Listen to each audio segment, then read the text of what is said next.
Avec l'électricité, l'atome, les rayons X, il n'y a plus de limite au génie du progrès. Tout doit être scientifique, calculé, pesé, pensé. La vie n'est qu'une équation qu'il faut solutionner. مرحبا وألف تحية من باريس. لعلكم زرتم هذه المدينة الجميلة وأشهر معالمها، لكن ستكتشفون في هذا البرنامج أن للعاصمة الفرنسية أسراراً لا تعرفونها. أهلاً بكم في برنامج أسرار باريس.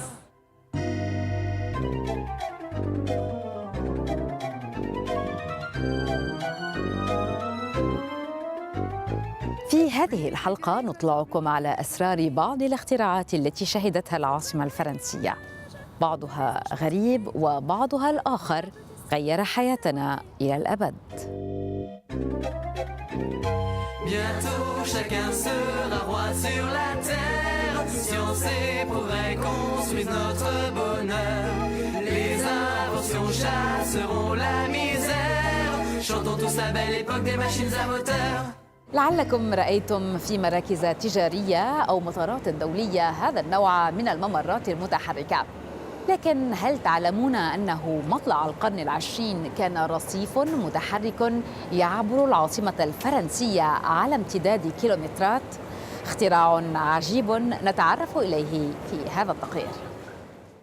نحن عام 1900 وأمم العالم تعرض أشهر منتجاتها وأحدث اختراعاتها في معرض باريس الدولي، لكن قبلة اهتمام الزوار تتركز على شارع المستقبل.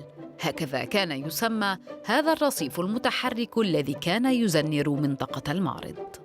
رصيف كهربائي يرتفع 7 أمتار عن سطح الأرض ويسمح للزوار بالتنزه في قلب العاصمة الفرنسية بدون تكبد عناء المشي.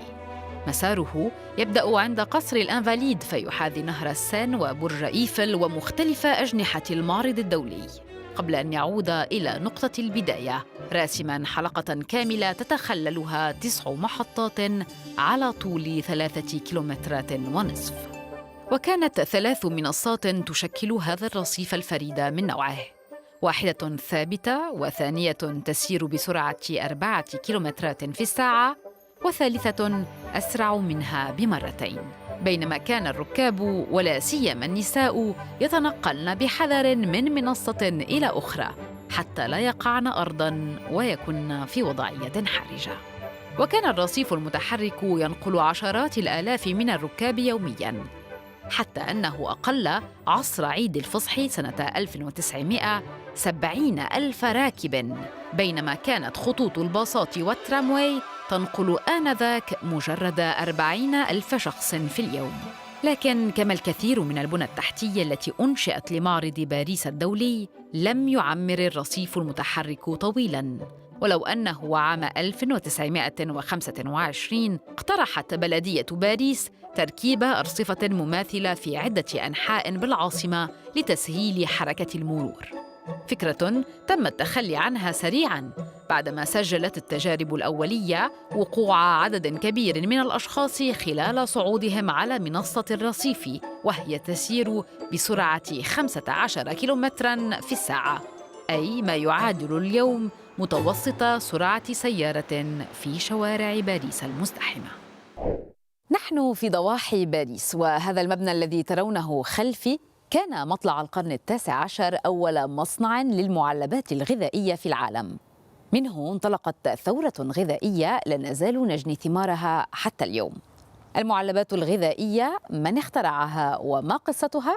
أسئلة نجيب عنها في التقرير التالي.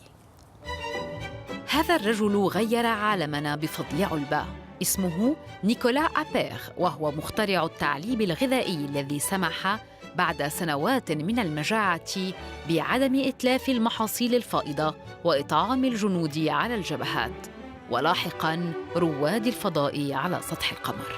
فحفظ الخضار والسمك والحليب وغيرها من الأطعمة الطازجة شكل ثورة في حياة البشر.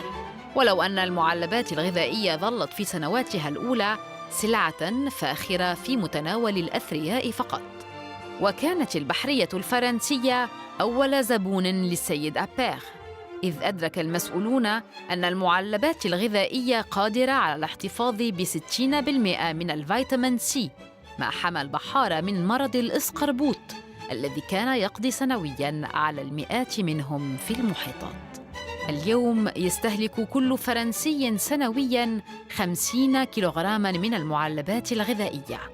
لكن من يتذكر فضل نيكولا أبير؟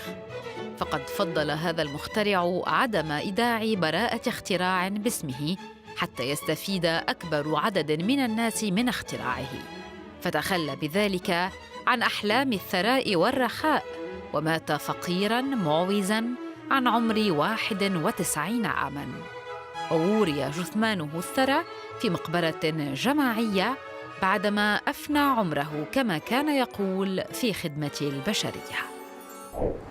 أساليب الحفظ التي اعتمدها نيكولا أبير توصل إليها بعد عدة تجارب فاشلة. بعد 60 عاماً وضع عالم كبير المبادئ العلمية وراء عملية حفظ الأغذية. هذا العالم هو لوي باستور الذي اخترع أيضاً أول لقاح في المختبر.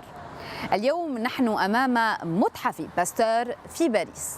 رافقوني لزيارة هذا المكان الذي عمل وعاش فيه باستور.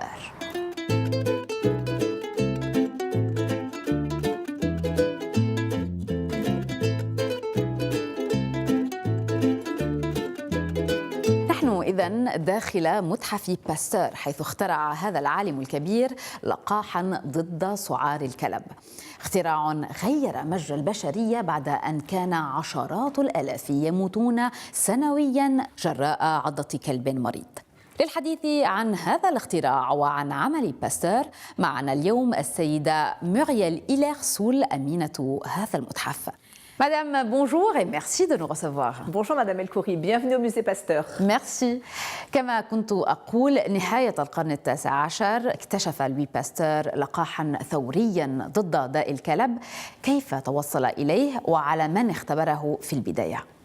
Alors, nous sommes à côté de ce célèbre portrait de Louis Pasteur peint par Edelfelt, Louis Pasteur vainqueur de la rage, puisqu'en effet, c'est en juillet 1885, vous avez un petit garçon du nom de Joseph Meister qui a été méchamment mordu par un chien enragé, et donc, avec sa maman et le propriétaire du chien enragé, ils vont aller sur Paris rencontrer Monsieur Louis Pasteur parce qu'on sait que Louis Pasteur travaille et a mis au point un vaccin qui fonctionne très bien sur les animaux.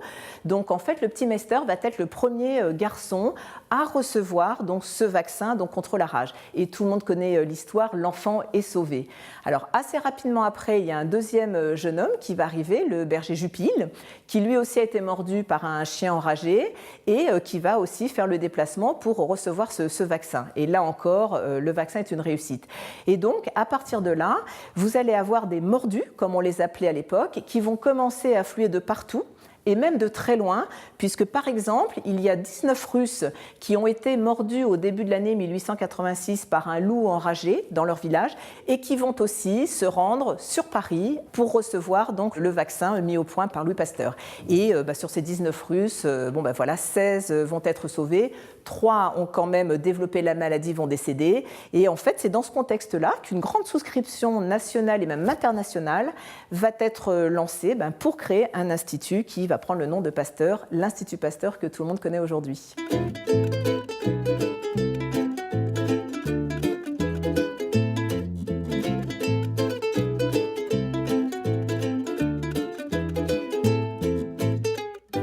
Sur ce mur, un pastel fait par Louis Pasteur à 13 ans et c'est d'ailleurs le portrait de sa maman. وهل اخترع لوي باستور لقاحات ضد أمراض أخرى؟ Alors oui, Pasteur a mis au point d'autres vaccins, mais concernant des maladies animales. La première vaccination qu'il a mis au point, c'est celle qui concerne une maladie qu'on appelait à l'époque le choléra des poules. Il a travaillé sur d'autres maladies animales et notamment aussi, par exemple, sur la maladie du charbon, donc qui touchait les moutons, avant de s'intéresser à la rage, qui était une maladie autant animale qu'humaine. Alors après, dans la continuité donc, de ces vaccinations, avec notamment la création de l'Institut Pasteur, les pasteuriens vont bien sûr continuer de faire un certain nombre de recherches pour mettre au point d'autres vaccins. Citons par exemple l'identification quand même du VIH aussi en 1983 par 2 pasteuriens qui ont d'ailleurs eu le prix Nobel pour cette découverte. Alors, l'Institut Pasteur aujourd'hui a une spécificité, c'est d'avoir quand même 32 instituts sur tous les continents et il y a notamment 3 instituts Pasteur au Maghreb.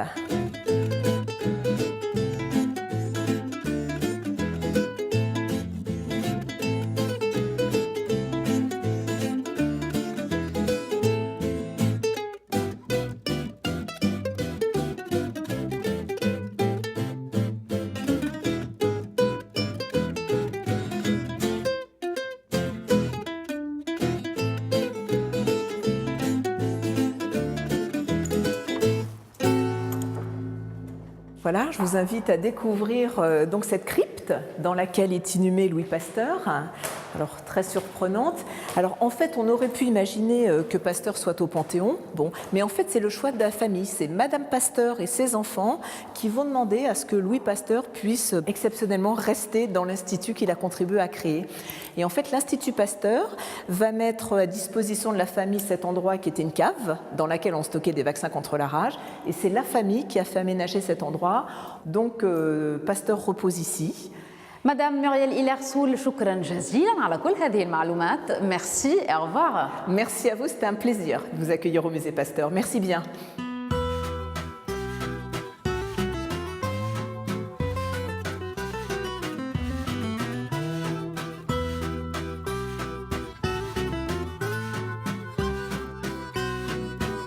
بهذا نأتي إلى ختام هذه الحلقة عن بعض أشهر الاختراعات التي ولدت في باريس. من هنا من أمام متحف باستور الذي أهدى البشرية أحد أثمن الاختراعات، أودعكم على نلقاكم في حلقة مقبلة من أسرار باريس.